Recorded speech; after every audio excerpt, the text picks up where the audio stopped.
Well, joining us now to discuss Labour's divisions are Barbara Ntumy, a Labour member and student activist, member of that organisation that was meeting in Sheffield. She voted for Jeremy Corbyn to be Labour leader last year, and Tom Baldwin, the former Director of Communications to Ed Miliband. And this is a crisis for democracy because, in a sense, you have Labour MPs who were elected before Jeremy Corbyn became the leader, and you have the Grassroots who elected him from the country saying, no, he's got to stay. Yeah, I think in a world where old certainties have been thrown into complete chaos and confusion, one thing is now self-evident, that Jeremy Corbyn cannot lead the Labour Party anymore. He has lost the support of 4/5 of Labour MPs, whole of the group of MEPs, former leaders, a growing number of party members are disillusioned. So whatever he might want to do, he can no longer provide leadership in that party.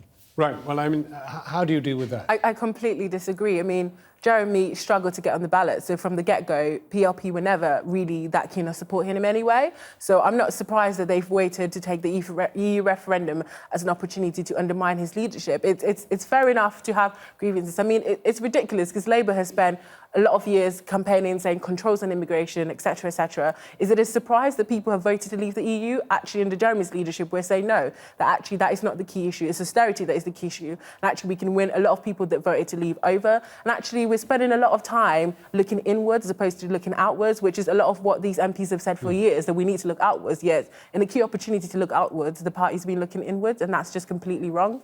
This is one of the problems in this entire referendum business, because a large number of people were alienated, hated British politics generally, and hated it because they were alienated, felt they had no stake in what was going on, and that's why they voted. And the Labour Party is one of those who neglected them.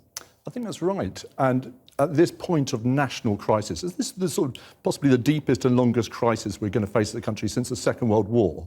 That's a moment when we want to hear those Labour values, which were defined only by their absence during the referendum campaign. We want a proper champion for those Labour values, and you also want someone who could go toe-to-toe with Angela Merkel in negotiations, who could step into Downing Street. I'm just hearing that news is just beginning to come through of a suggestion, a strong suggestion, because Angela Eagle, former shadow business secretary, who's resigned obviously the other day, is going to hold a news conference at 3 o'clock tomorrow, and the rumour is she will declare to challenge Mr Corbyn. Now, how does that change things? Well, I hope it doesn't come to that. I hope that Jeremy Corbyn will stand down, because he can't lead the Labour Party. Well, surely you know enough now to know he will not. Well, I think his... But the PLP had a vote of no confidence, which is not constitutional. Yeah. Jeremy was elected by the membership of the Labour Party, and that needs to be respected. The PLP is wasting a lot of time, having a lot of no confidence votes, a lot of, chaos that is completely unnecessary. The key issue here is austerity, and actually, if Labour is going to win all the people that people have claimed it deserve, the issue is about austerity. The issue is not immigration. The issue is the Tory-imposed austerity that we have gone through for the past 5 years. And actually, again, the PLP is looking inwards as opposed to looking outwards. Well, I mean, there is clearly a very strong possibility that if the same Grassroots people vote again, they will outnumber anybody else and he will be re-elected. Yeah, I think it's worth saying that MPs have a mandate too, not just from hundreds of thousands, but from millions of Labour voters who are desperate for someone to stand up for them now. But how is that represented? Because the way in which the leadership election system is now configured does not favour them.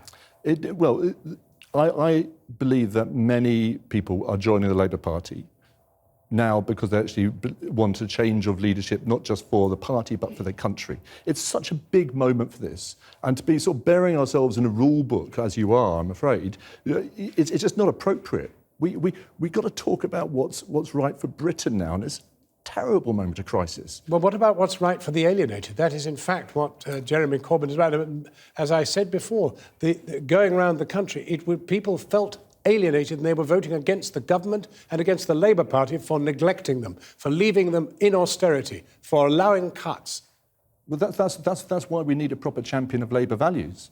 And we haven't got that at the moment. I do think Jeremy's failure to see that he can no longer lead a party where 4/5 of MPs do not support him is actually evidence for why he should not lead the Labour Party, because it's almost childish in his failure to recognise. Majority of MPs supported Ed Miliband last year, and he lost the general election because Labour made concession to Tory cuts. This is a divided line here. Jeremy wants to stand up for ordinary people. He is against Tories' cuts. He has voted against, he has spoken against, and that is the key issue here. The PLP are making a meal out of nothing, to be honest. It's actually about individual interest and the fact that they personally don't like Jeremy, and we have to stop this. The membership have voted for him, the membership support him. We have a lot of work to do to win people over. How is this, farce actually winning people over right now? How it's a vote of no confidence, that it's not constitutional? Yes, we're burying ourselves in the rule book because we've been forced to put ourselves into that position because MPs are not respecting the mandate that Jeremy has to lead the Labour leadership. Well, how do you feel that an Angela Eagle candidacy would affect things? I think Angela would be a step forward. I think it's a return to the grown-up politics that we need.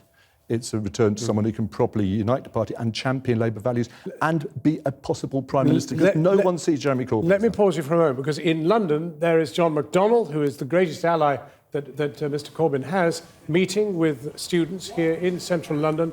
Another packed meeting. I don't know whether we can actually hear him.